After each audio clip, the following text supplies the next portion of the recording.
औज़ बिल्लाहि मिश शैतानिर रजीम बिस्मिल्लाहिर रहमानिर रहीम।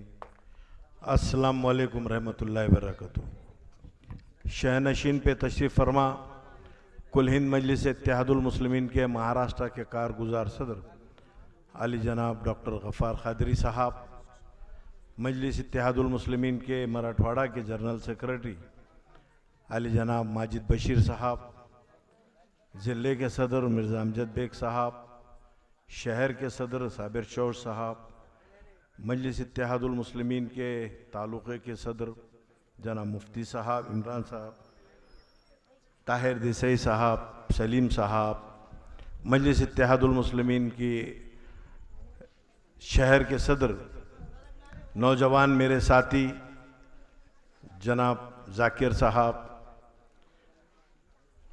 सबका नाम नहीं ले सकता, माजरत चाहता हूँ, इज़्ज़त डायस और आज के जलसे को आए हुए तमाम बुज़ुर्गों, नौजवान दोस्तों, साथियों, पर्दा नशीन मेरी इज़्ज़तदार माँ और बहनों, आप तमाम जानते हैं मजलिस इत्तेहादुल मुस्लिमीन की जानिब से ये जलसा मुनक़्क़द किया गया है। इसका उन्वान हालत हाजरा है। मजलिस इत्तेहादुल मुस्लिमीन जलसों के ज़रिए अवाम में बेदारी लाने के लिए जो हमारे वतन अज़ीज़ में जो नाइंसाफ़ियाँ हो रही है, जो जुल्म हो रहे हैं, उसकी आवाज़ बनकर वो हकीकत बयान करने के लिए आप लोगों के दरमियान में आ रही। मगर बताओ देगलूर के मैं अवाम से पूछना चाहता हूँ कि बताइए जो हमारे मुल्क में जो हालात हो रहे हैं तो इसकी वजह क्या है? हकीकत यही है क्योंकि हम मुत्तहिद नहीं हैं। हालात तो ऐसे है कि मुसलमानों के लिए, दलितों के लिए, पिछड़े आदिवासियों के लिए साजगार माहौल नहीं है। आप देख रहे हैं कि गुलिस्तान दिनों के अंदर महाराष्ट्र के अंदर मुसलमानों के साथ, दलितों के साथ, पिछड़ों के साथ किस तरह जुल्म हुआ है। क्योंकि हकीकत यही है कि मैं समझता हूँ कि कारगुजार सदर साहब पिछले 1.5-2 महीने से महाराष्ट्र में अगर घूम रहे हैं तो सबसे ज़्यादा आप यकीन जानिए कभी अमलनेर जा रहे हैं, कभी मासूम एक नौजवान को मॉब लिंचिंग में मारा जा रहा है, कभी परली जा रहे हैं, जरीन खान जैसे एक आध शख्स को पुलिस कस्टडी में मारा जाता है, कभी धारवा यवतमाल जाते हैं तो यकीनन वहाँ पर एक इरफान नाम के नौजवान को पुलिस कस्टडी में मारा जा रहा है।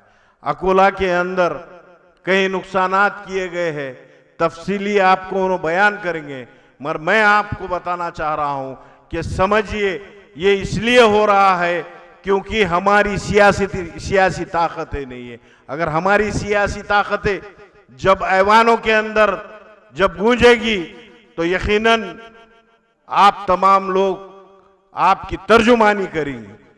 क्योंकि मैं यहाँ के बुजुर्गों, मैं आपसे अदबन गुजारिश करता हूं कि आपने हर वक्त उन सियासी पार्टियों को साथ दिया जो हमको झूठे ख्वाब बताते थे। कभी हमने कांग्रेस को आपने देने लगाया, कभी राष्ट्रवादी को इख्तिदार पे लाने लगा। मगर मैं आपको पूरे यकीन के साथ कह रहा हूं कि कांग्रेस और राष्ट्रवादी कांग्रेस ये एक खूबसूरत धोखा है। और मैं यहां से कह रहा हूं कि अगर यहां पर आप तमाम लोग जानते हैं कि यहां की बल्दिया के अंदर क्या होता है, यहां का नगर अध्यक्ष बीजेपी के 2 उम्मीदवार को यहां पर लाकर उनकी ताकत बढ़ाना चाह रहा है। यह बात आप जानते हैं, मगर फिर भी इस बात की मुझे तकलीफ होती है कि हम अपनी क़यादतों को मजबूत क्यों नहीं कर। क्योंकि यह हकीकत है, मैं देगलूर के उन कांग्रेस और राष्ट्रवादी कांग्रेस के जो हमारे भाई है, जो गलती से अगर गए भी होंगे और उनको सियासी करियर उन्होंने वहां पर बनाना चाह रहे, तो मैं उनसे रिक्वेस्ट करता हूं, गुजारिश करता हूं कि आप आओ मजलिस इत्तेहादुल मुस्लिमीन में, बैठिए ये कुर्सियों पे, हम यहां पर नीचे बैठ के आपको सुनने को तैयार हैं। क्योंकि हालात आप जानते हैं कि महाराष्ट्र के अंदर कैसी कैसी सियासतें हो रही है। कभी हम वोट देते हैं तो कभी उनके साथ चले जाते हैं।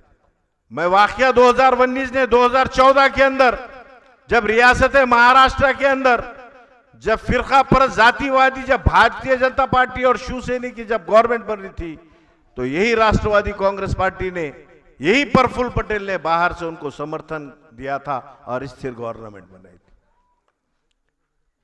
ये समझना पड़ेगा। अगर हम नहीं समझेंगे तो यकीनन आने वाले दिनों में ये मासूम नस्लें ये हमको माफ नहीं करेंगी। हम क्या कहना चाह रहे हैं आपसे कि बाजू करीब में ये वाकया आपको तमाम को मालूम है। मुतनियाल में क्या हुआ था, जाकिर के साथ क्या हुआ। हनेगांव आज हमको इल्जामात लगाते हैं कि मजलिस इत्तेहादुल मुस्लिमीन अगर यहां पर आई तो ऐसा हो जाएगा, वैसा हो जाएगा, बी टीम, ए टीम। क्या हनेगांव के अंदर ग्राम पंचायत में अभी अविश्वास ठराव लाया गया? वो अविश्वास ठराव लाकर क्या कांग्रेस और बीजेपी ने क्या वहां पर सत्ता नहीं बनाने की कोशिश कर रही? क्या कांग्रेस बीजेपी की बी टीम नहीं है? नागपुर के अंदर स्थानिक स्वराज्य संस्था में वहां पर कांग्रेस के 17 नगर सेवकों ने बीजेपी के कैंडिडेट को वोट देकर के स्थानिक स्वराज्य संस्था का आमदार नहीं बनाया। अब तो समझिए, अब तो जागिए, क्योंकि हालात अब साजगार नहीं है। रियासत महाराष्ट्र के अंदर जो लोग सेक्युलर कहते थे, आज वो लोग कहां पर जाकर बैठे। बहुत ज्यादा मुझे बोलना नहीं है, मगर इतना कहूंगा, इख्तिदार हर वक्त किसी के पास नहीं रहता। क्योंकि जो सियासी पार्टी देश में खुद को बड़ा कहती थी, आज वो इख्तिदार में नहीं है। और ये तानाशाह जो जालिम बादशाह बैठा है बीजेपी के नरेंद्र मोदी, ये भी ज्यादा दिन बैठने वाला नहीं है और इनकी हुकूमत नहीं रहने वाली है, क्योंकि जुल्म का खात्मा होने वाला है। क्योंकि आप लोग जानते हैं जहां जुल्म बढ़ता है तो वो जुल्म को अल्लाह सुब्हानो तआला कभी माफ नहीं करते, वहां पे इख्तिदार बदल जाते हैं। मगर ये तुमको हमको समझने की बात। आज देगलूर जैसे छोटे से तालुके के अंदर यहां पर छोटी सी बल्दिया, मैं समझता हूं नांदेड़ का सबसे बड़ा तालुका, सबसे बड़ी नगर पालिका यहां पर है। मगर क्या होता है कि कांग्रेस बीजेपी इंटरनल पैक करते हैं और वो नगर अध्यक्ष होता है। अब वो नगर अध्यक्ष क्या कर रहा है? मैं यहां से आप तमाम लोग बताइए, क्या लाइन गली के अंदर डेवलपमेंट हुआ? क्या आपके इस महल्ले के अंदर डेवलपमेंट हुआ? यहां पर गुलिस्ता दिनों में जब हम यहां पर जलसा किए तो एक मुसलमानों के खिलाफ जहर उगला।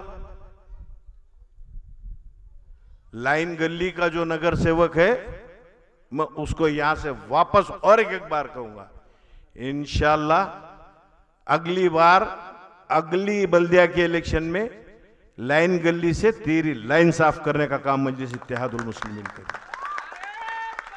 और ये जो मैं पिछले गुलिस्तान दिनों में जब भी जलसे में कहा था कि यहां पर का आमदार एक मासूम मुस्लिम बच्चे के साथ क्या किया नहीं मालूम, आप तमाम लोग गवाह हैं, फिर भी उसकी गलतियों को नजरअंदाज कर। मगर एक बात समझो, जब तक हम मुत्तहिद नहीं होंगे, जब तक हमारी सियासी ताकत नहीं होंगी, जब तक जाकिर जैसे नौजवान और मजलिस के यहां नौजवानों को अगर हम कामयाब नहीं करेंगे तो फिर हमको जिंदगी भर रोना पड़ेगा। ये तो नगर अध्यक्ष ये नाम का ही मोगला जी है। मैं समझता हूं बचपन आजकल के बच्चे टीवी पे सीरियल देखते हैं मोगली, मगर वो मोगली में ये मोगली में फर्क है। अगर ये मोगली समझ रहा हूंगा कि वो टीवी में के कार्टून के शेर के साथ लड़ता तो गलत फहमी दूर कर दे, ये मजलिस इत्तेहादुल मुस्लिमीन के शेर है। याद रख, अगर तू बाज नहीं आएगा और मुस्लिम नौजवानों पे अगर झूठे गुने दाखिल करने की कोशिश करेगा तो याद रख, ये बॉर्डर एरिया है। नांदेड़ से आने के लिए 1.5 घंटा ही लगता।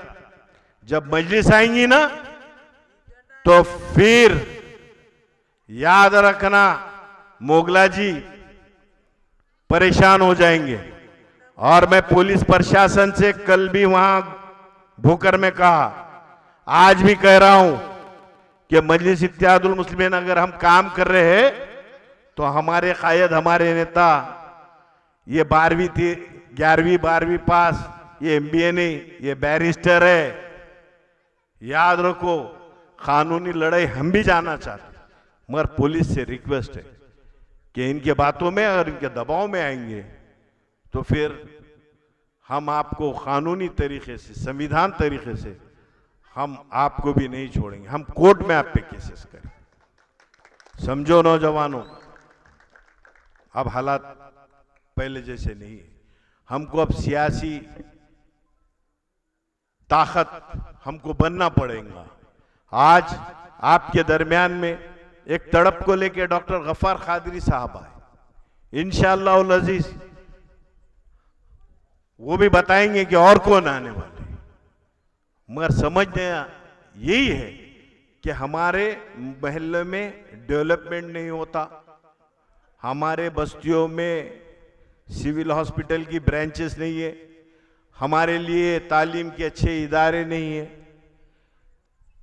जब ये सब चीजें हमको नहीं मिल रही तो फिर जब तालीम से हम महरूम रहेंगे तो फिर हमारी लीडरशिप कैसे तैयार हो? हमारे बच्चों के मुस्तकबिल का सवाल है। आज मजलिस इत्तेहादुल मुस्लिमीन, आपके हमारे महबूब कायद नकीब मिल्लत अलहाज बैरिस्टर असदुद्दीन अवीसी साहब हैदराबाद से लेके निकलकर पूरे भारत में आज काम कर रहे।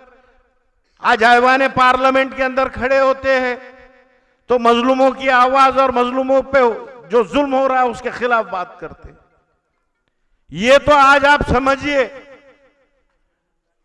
बहुत से सियासी पार्टी के MP से, बहुत से खासदार है, बहुत से पार्टी के प्रेसिडेंट भी वहां पर चुन के आते, मगर वहां जब मुसलमानों पे, दलितों पे, OBC पे जब जुल्म होता है तो सब खामोश बैठ जाते हैं, क्योंकि वो लोग ये जो फिरका परस्त है, ये ताकतें हैं, इनके हौसले बढ़ने की वजह यही कांग्रेस और राष्ट्रवादी कांग्रेस पार्टियां हैं। अगर मैं गलत ना हूं तो मैं आप तमाम को बहुत सी बातें बताना था, मगर वक्त की कमी है। मैं आपसे अदबन गुजारिश कर रहा हूं कि एक बार परिवर्तन तो ला कर देखिए। हमने हर वक्त लोगों को वोट दिया, मगर मजलिस इत्तेहादुल मुस्लिमीन आपकी जमात है, आप अपने आप को तो एक बार वोट देकर देखिए। बहुत से लोग आएंगे, तादाद की बात करेंगे, मगर तादाद मायने नहीं रखती, इत्तेहाद मायने रखता। अगर तुम मुत्तहिद हो जाओगे और मुत्तहिद होकर अगर काम करेंगे तो इंशाअल्लाह उल अजीज इस देगलूर के अंदर नगर अध्यक्ष भी तुम्हारा होगा, नगर सेवका भी तुम्हारे चुन के आ सकते। क्योंकि हाल ही गुलिस्ता दिनों के अंदर आपने देखा है कि अर्दापुर के अंदर कायदीन ने रात दिन मेहनत की, वहां एक रिजल्ट दी। ये इसलिए कह रहा हूं कि अगर फिरका परस्त ताकतों पे अगर उनको रोकना है तो तुम्हारी लीडरशिप को मजबूत करना पड़ेगा। जब तुम्हारा नगर अध्यक्ष हो जाएगा, तुम्हारे नगर सेवक जब जीत के आएंगे, तो मैं पूरे यकीन से कहूंगा किसी मां के जने में हिम्मत नहीं है कि यहां पर किसी मासूम के गिरबान को पकड़ ले। इसलिए अजीज दोस्तों, साथियों, मजलिस की टीम यहां पर एक अच्छा काम कर रही है, बस उनको साथ दीजिए और इनका साथ देकर इनको कामयाब कर कर अलहाज बैरिस्टर असदुद्दीन अवैसी साहब के हाथों को मजबूत कीजिए। बस यही अपील करता हूं और आप तमाम से रजा लेता हूं। अल्लाह हाफिज।